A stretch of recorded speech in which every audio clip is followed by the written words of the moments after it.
Hello dear students, welcome back to my channel physics SPC. Gravitation का एक question. A satellite S is moving in an elliptical orbit around the earth. The mass of the satellite is very small as compare to the mass of earth. Then चार choice दे रखे हैं, एक एक करके read करेंगे और solve करेंगे। सबसे पहले डायग्राम बनाते हैं कि एक सैटेलाइट है, पहले वो इलिप्टिकल पाथ पर रिवॉल्व कर रहा है। तो सबसे पहले तो ये बना लें कि ये इलिप्टिकल पाथ बना लिया और ये इसकी फोकाई बना ली, मतलब फोकस बना लिया एक। यहाँ पे अर्थ है, सन नहीं है, और ये कोई सैटेलाइट है। ठीक है, एस ये रिवॉल्व कर रहा है। देखो, अगर हम इस पहला केस पढ़ते हैं, the acceleration of S is always directed toward the centre of the earth. अगर इस फर्स्ट केस को पढ़ रहे हैं तो आप यहाँ पर एक सैटेलाइट ना लो एस, और इसका मास स्मॉल एम मान लो और अर्थ का मास कैपिटल एम मान लो। तो यहाँ पर केवल और केवल एक ही फोर्स लग रहा है बेटा इस सैटेलाइट पर। ये अर्थ इस सैटेलाइट को अपने सेंटर की तरफ अट्रैक्ट कर रहा है। इसे ग्रेविटेशनल फोर्स ऑफ अट्रैक्शन कहेंगे एफ, और इसकी वैल्यू होगी G capital M small M, और इनके बीच की जो भी शॉर्टेस्ट सेपरेशन है आर स्क्वायर। इस फोर्स की जो डायरेक्शन है, डायरेक्शन पे इंपॉर्टेंट है। डायरेक्शन जो होगी कहीं पे भी हो सैटेलाइट, जैसे यहाँ हो, तो यहाँ पे जो ग्रेविटेशनल फोर्स ऑफ अट्रैक्शन की डायरेक्शन होगी वो ऐसे होगी। लाइन जॉइनिंग के अलॉन्ग होती है, वो ऐसे होगी। तो ये जो फोर्स की डायरेक्शन है वो अर्थ के सेंटर की तरफ है, और ये नेट फोर्स मान के चल रहे हैं हम कि नेट फोर्स है आपका ये gravitational force. Net force is equal to होता है मास इनटू एक्सेलरेशन। अब मास की तो कोई डायरेक्शन नहीं, इन दोनों की डायरेक्शन कैसी, डायरेक्शन सेम। ठीक है, और अगर डायरेक्शन सेम है तो जो इस नेट फोर्स की जो डायरेक्शन है वो टुवर्ड द सेंटर ऑफ अर्थ है, तो यही डायरेक्शन एक्सेलरेशन की होगी। कहीं पे भी पहुंच जाए सैटेलाइट तो एक्सेलरेशन यहाँ पे देखो ऐसे है। तो इस एक्सेलरेशन की जो डायरेक्शन है वो टुवर्ड द सेंटर ऑफ अर्थ है, इसीलिए the acceleration of is always directed toward the centre of earth. Choice correct है। ठीक है, दूसरा पॉइंट पढ़ते हैं। The angular momentum of S about the centre of earth is changes in direction. कह रहा है कि जो एंगुलर मोमेंटम है उसका डायरेक्शन में चेंज हो रहा है वो, बट मैग्नीट्यूड में कांस्टेंट है। तो चेक करते हैं। तो एंगुलर, फर्स्ट पार्ट हमने ये कर लिया, सेकंड पढ़ रहे हैं। Angular momentum of S about earth निकालना है बेटा। इसका फॉर्मूला होता है वेक्टर मैग्नीट्यूड में, वेक्टर फॉर्म में लिखे रीजन कि मैग्नीट्यूड भी पता करना है, डायरेक्शन भी पता करनी है। तो R vector cross P vector होता है, और पी वेक्टर जो होता है लीनियर मोमेंटम, ये होता है cross M mass into velocity vector. अगर हम इसको आगे बढ़ाएं तो एल वेक्टर मास तो स्केलर है, तो एम तो बाहर निकाल लिया, R cross P, R vector cross P vector ये। अब आर क्रॉस पी की डायरेक्शन और एल वेक्टर डायरेक्शन, इन दोनों की डायरेक्शन सेम होगी। तो जो आर क्रॉस पी की डायरेक्शन रहेगी वही एल वेक्टर की डायरेक्शन रहेगी। और मैग्नीट्यूड की अगर हम बात करते हैं तो इसको खोलें, अगर हम, ये वी है सॉरी, आर क्रॉस वी, तो एल वेक्टर का मैग्नीट्यूड लिखें, मॉडुलस लिखें, तो इसे लिख सकते हैं M R V sine theta. ये मैग्नीट्यूड आ गया, और इसमें theta angle between R vector and velocity vector है ना। तो यहाँ पर अगर हम मैग्नीट्यूड निकालें तो यहाँ से निकालेंगे, डायरेक्शन यहाँ से निकालेंगे। तो देखो नेक्स्ट पेज पे बताता हूँ कि करना क्या है। अगर हम नेक्स्ट पेज पे आ जाएं तो इसमें एक डायग्राम बनाना पड़ेगा दोबारा से, जो उसी डायग्राम में करूँगा तो सही तरीके से एक्सप्लेन नहीं होगा। जैसे ये तो आपका अर्थ हो गई। पहले मैं मैग्नीट्यूड के बारे में समझाता हूँ कि मैग्नीट्यूड कैसे कांस्टेंट। ये सैटेलाइट है आपका एस, मैग्नीट्यूड कांस्टेंट रहता है, डायरेक्शन सेम रहती है। मैग्नीट्यूड और डायरेक्शन दोनों ही कांस्टेंट रहते हैं बेटा, ना मैग्नीट्यूड चेंज होता है ना डायरेक्शन चेंज होती है इसमें एंगुलर मोमेंटम की। कैसे, वो समझते हैं। तो इसकी नेट फोर्स की जो डायरेक्शन रहेगी वो तो हमेशा कैसी रहेगी, इसकी जो लाइन ऑफ एक्शन है फोर्स की, वो कहाँ से पास हो रही है बेटा, अर्थ से ही पास हो रही है। और एंगुलर मोमेंटम जो निकालना है हमें, मोमेंटम ऑफ सैटेलाइट अबाउट अर्थ ही निकालना है। और इस फोर्स की जो लाइन ऑफ एक्शन है वो अर्थ से ही पास होगी। कहीं पे भी बना लो आप, देखो अगर आपने यहाँ पे बनाया तो इसकी लाइन ऑफ एक्शन कहाँ से पास हो रही है, फोर्स की लाइन ऑफ एक्शन, मतलब फोर्स की दर्शन में एक लाइन ड्रॉ करो, उसे line of action of force बोलते हैं, है ना। तो line of action of force always passes through कहाँ से, अर्थ से। तो एंगुलर मोमेंटम जो टॉर्क लिख दें पहले, torque of satellite about earth, ये टॉर्क निकालोगे ना तो R vector cross F vector करोगे, तो ये आर क्रॉस एफ जो है इसको आर आगे लिखाओगे तो आर एफ साइन थीटा। तो आर वेक्टर की डायरेक्शन तो ऐसी होगी बेटा, ये आर वेक्टर की डायरेक्शन, और एफ वेक्टर की डायरेक्शन ऐसे है। तो आर एफ मैग्नीट्यूड में लिखें आर एफ साइन 180, और साइन 180 जीरो होता है तो टॉर्क जीरो हो जाएगा। आर वेक्टर की डायरेक्शन हमेशा जिसके अबाउट निकालते हो ना, अर्थ के अबाउट निकाल ले तो वहां पे तो टेल होगा, और जिसका टॉर्क निकाल ले हो सैटेलाइट का निकाल लो वहां पे हेड होगा।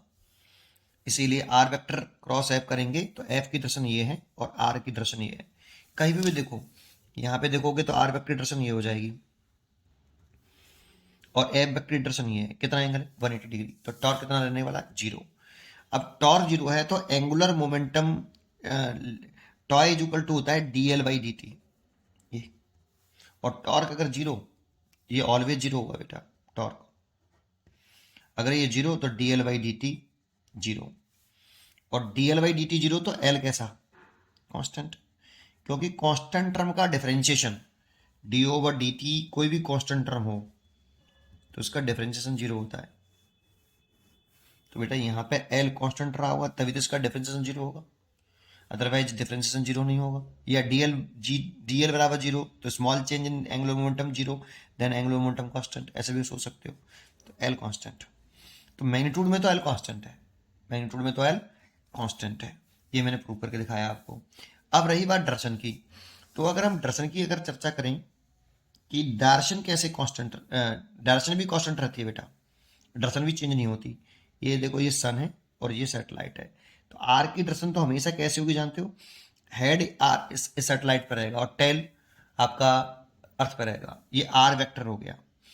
और वेलोसिटी की डायरेक्शन इस जगह पे दिखाएं तो वो इस तरह से है, ये वेलोसिटी वेक्टर की डायरेक्शन है, तो इसे एक्सटेंड करना पड़ेगा आर वेक्टर को बेटा, ये आर वेक्टर को एक्सटेंड कर लिया। और आर क्रॉस बी की डायरेक्शन निकाल लो, आर क्रॉस बी कैसे निकालते थे, राइट हैंड थंब रूल से निकाल सकते हैं। तो आर वेक्टर पर अपना हैंड रखना है, आर वेक्टर की डायरेक्शन में हैंड रखना है, आर क्रॉस वी करना है हमें, आर क्रॉस वी, तो आर से वी की तरफ स्मॉल एंगल से अपनी फिंगर को कर्ल करना है। तो आर वेक्टर पे हाथ रख के स्मॉल एंगल, देखो ये स्मॉल एंगल होगा ऐसे और ये बड़ा बड़ा एंगल हो जाएगा, तो आर क्रॉस बी ऐसे घुमानी है अपनी उंगलियां राइट हैंड की ऐसे, जो थंब है वो आर क्रॉस वी की डायरेक्शन है, तो आर क्रॉस बी डायरेक्शन ऊपर की तरफ आ रही है, और जो डायरेक्शन आर क्रॉस बी की है वही डायरेक्शन एल वेक्टर की भी है, तो एल वेक्टर की डायरेक्शन भी ऊपर की तरफ है। अब मान लो ये सैटेलाइट घूम के यहाँ पे आ गया, इस जगह पर आ गया, तो आर वेक्टर की डायरेक्शन ये हो गई, और वेलोसिटी टेंजेंशियल होता है लोग इसके, तो वेलोसिटी की डायरेक्शन ये हो गई, और ये ऐसे। तो अब भी देखोगे तो किधर आ रहा है, देखो आर क्रॉस बी ऐसे आ रहा है, ऊपर की तरफ आ रहा है। अगर सैटेलाइट घूम के यहाँ आ गया इस जगह पे, तो ये आर वेक्टर की डायरेक्शन हो गई, और वेलोसिटी की डायरेक्शन टेंजेंशियली दिखा दी ऐसे, और आर वेक्टर को एक्सटेंड करें तो ऐसे हो गया, और फिर रखें आर वेक्टर की डायरेक्शन में थंब, फिंगर आर वेक्टर की डायरेक्शन में, और कर्ल करें आर से वी की तरफ छोटे एंगल से, ऐसे कर्ल करना है।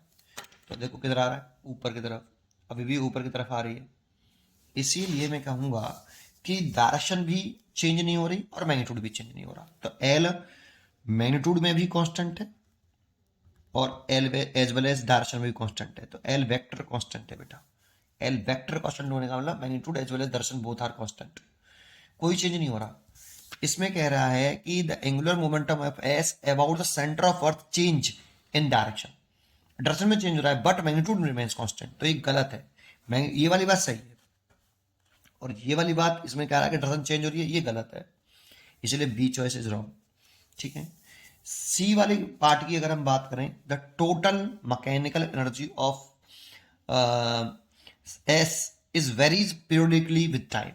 अगर हम सी की अगर चर्चा करते हैं तो देखो, एक तो ये समझो कि एक बार हमने जो सैटेलाइट को एनर्जी दे दी, टोटल एनर्जी, फिर वो उसी एनर्जी से घूमता रहता है। एनर्जी, टोटल एनर्जी सैटेलाइट की कांस्टेंट रहती है, काइनेटिक एनर्जी बदलती है, पोटेंशियल एनर्जी भी बदलती है, but total energy remains constant. क्योंकि आप ऐसे भी कह सकते हो कि इसमें कोई एक्सटर्नल फोर्स नहीं लग रहा, mutual gravitational force of attraction लग रहे हैं अर्थ और सन के बीच में, तो वो इंटरनल फोर्स लग रहा है और एक्सटर्नल कोई फोर्स नहीं लग रहा केवल। और gravitational force are conservative force, gravitational force are conservative force, जो कि आपका इंटरनल फोर्स है सिस्टम का, क्योंकि अर्थ और सैटेलाइट को एक सिस्टम मान लो, तो वो एक दूसरे पर फोर्स लगा रहे हैं, तो एक सिस्टम हो गया, वो इंटरनल फोर्स लग रहा है और वो भी कंजर्वेटिव नेचर का है। और कंजर्वेटिव नेचर है इसलिए मैकेनिकल एनर्जी कंजर्व रहेगी, मैकेनिकल एनर्जी कांस्टेंट रहती है जब only burden by conservative force zero ना हो, बाकी के सब जीरो हो, एक्सटर्नल फोर्स है नहीं कोई और नॉन कंजर्वेटिव फोर्स कोई है नहीं है, ये जब जीरो है तो केवल कंजर्वेटिव फोर्स इन्वॉल्व हो तो मैकेनिकल एनर्जी कांस्टेंट रहती है। Mechanical energy that means total energy of satellite, total energy of satellite ये कांस्टेंट रहेगी, ये कांस्टेंट रहेगी, है ना। लेकिन काइनेटिक एनर्जी चेंज होगी और ग्रेविटेशनल एनर्जी भी चेंज होगी, ठीक है। अच्छा, दूसरा तीसरा पॉइंट भी इसका मतलब वो कह रहा है वेरीज कर रहा है, इसलिए ये भी गलत हो गया, कांस्टेंट रहना चाहिए। The linear momentum of S remains constant in magnitude. Linear momentum जो होता है P vector is equal to mass into velocity. अब वो मैग्नीट्यूड में कांस्टेंट कह रहा है, जबकि मैग्नीट्यूड में भी कांस्टेंट नहीं होता और डायरेक्शन में भी कांस्टेंट नहीं होता। पी वेरिएबल है बेटा, चेंज होता रहता है। कैसे? अगर हम यहां पे देखें, जब ये सैटेलाइट सबसे दूर है अर्थ से तो इसे अपोजी बोलते हैं, अपोजी वाली पोजीशन। यहां पर इसकी जो वेलोसिटी होती है वो कम होती है, सॉरी, यहाँ पे जो वेलोसिटी होती है वो मिनिमम होती है, सबसे कम यहीं पर होती है। और जब ये सैटेलाइट वेरी क्लोज पहुंच जाएगा वहां पर इसकी वेलोसिटी मैक्सिमम होती है, ये है ना। यहाँ पे सबसे कम और यहाँ सबसे ज़्यादा। इसको हम एंगुलर मोमेंटम के कंसेप्ट से भी समझ सकते हैं कि अगर हम इस पोजीशन पर और इस पोजीशन पर एंगुलर मोमेंटम लिखें, अपोजी पर और पेरिजी पर, पेरिजी, है ना, इस पर लिखें तो एंगुलर मोमेंटम देखो यहाँ पर आर वेक्टर और वी वेक्टर के बीच में 90 डिग्री है। केवल ये दो पोजीशन होती हैं जहां आर और वी के बीच में 90 डिग्री होता है। तो यहाँ पे आर और वेलोसिटी के बीच में 90 डिग्री है, ये आर वेक्टर है और ये वेलोसिटी वेक्टर है, 90 डिग्री एंगल है इनके बीच में, ये वाला, है ना। तो इस सिचुएशन में एंगुलर मोमेंटम लिखें अपोजी पर, कांस्टेंट रहता है, तो अपोजी पर लिख रहे हैं अगर हम तो कितना लिखें, एम, मास तो एम है, वेलोसिटी मान लो v2 है और ये डिस्टेंस r2 है, अर्थ से ये डिस्टेंस है, अर्थ से r2, तो इस वाली कंडीशन में लिख सकते हैं एम r2v2 और sine 90 degree, that means M r2v2। ये अपोजी पे लिखा। अगर पेरिजी पे लिखें, पेरिजी पे लिखें तो उस वाली कंडीशन में यहाँ पे ये डिस्टेंस हम इसकी r1 मान लेते हैं और यहाँ पे भी ये परपेंडिकुलर होता है, 90 डिग्री एंगल होता है, तो कितना लिख लें, एम r1v1, वेलोसिटी v1 मान लेते हैं, ये मैक्सिमम होती है वैसे तो v1 और एंगल 90 डिग्री, तो ये आ गया आपका दूसरा केस। अब इन दोनों को एंगुलर मोमेंटम बराबर है तो बराबर कर लें, एम r1v1 बराबर r2 एम r2v2, एम से तो एम कैंसिल हो गया और यहाँ पे देखें तो v1 upon v2 is equal to r2 upon r1 और r2 ज़्यादा है r1 से, तो r2 upon r1 is greater than 1, तो इसकी जगह पे ले सकते हैं हम v1 upon v2 greater than 1, then v1 is greater than v2। तो देखो ये वाली वेलोसिटी ज़्यादा आ रही है इससे, है ना। तो इस वाली सिचुएशन में कह सकते हैं कि जो वेलोसिटी का जो मैग्नीट्यूड है वो भी चेंज हो रहा है एज वेल एज डायरेक्शन भी चेंज हो रहा है, तो मोमेंटम का मैग्नीट्यूड भी, वेलोसिटी का मैग्नीट्यूड भी चेंज तो मोमेंटम का मैग्नीट्यूड भी चेंज और डायरेक्शन भी चेंज हो रही है, इसीलिए वेलोसिटी भी चेंज, डायरेक्शन भी चेंज हो रहा है मोमेंटम का, क्योंकि इन दोनों की डायरेक्शन सेम होती है, इसीलिए ये चॉइस भी गलत है। इसीलिए केवल इसकी first choice is correct choice. पढ़ते रहिए और खुश रहिए। Thank you.